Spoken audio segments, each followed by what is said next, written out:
Let's now shift our focus over to Africa. The current lockdown to prevent the spread of COVID-19 exposes huge cracks in Africa's economic model. The disparity between the formal and the informal economy has become even more apparent. Scores of citizens are living on the periphery and are in desperate need of relief. If quick measures aren't taken, Africa will dive into the worst crisis ever seen in its recent history. We bring you more.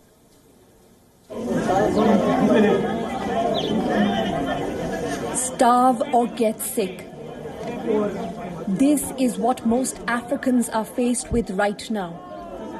The desperation to keep themselves fed for another day has resulted into unprecedented crisis in the continent.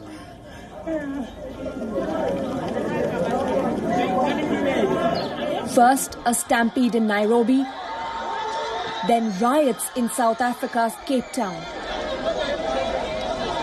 Women and children fell to the ground, bloodied and trampled in a desperate search for food.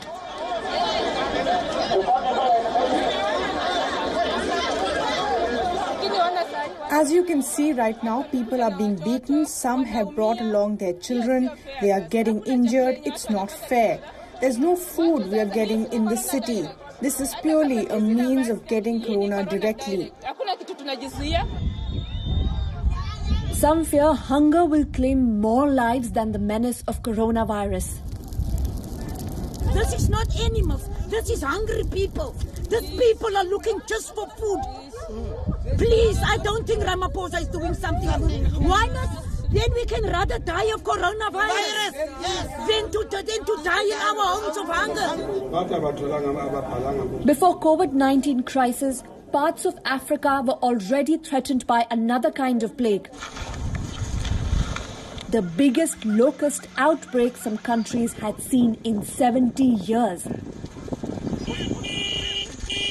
Around 20 million people are already experiencing acute food insecurity. And you find that every time you are trying to control in one region, there is another swarm that is happening in a different region, and it is not possible to control them simultaneously.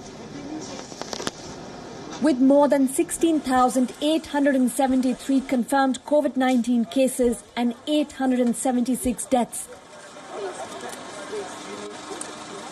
Africa's problems are not going to fade away until a unique solution is devised. But some countries, for example, Uganda and Rwanda, are distributing free food. Ghana has announced free electricity, water and a tax holiday.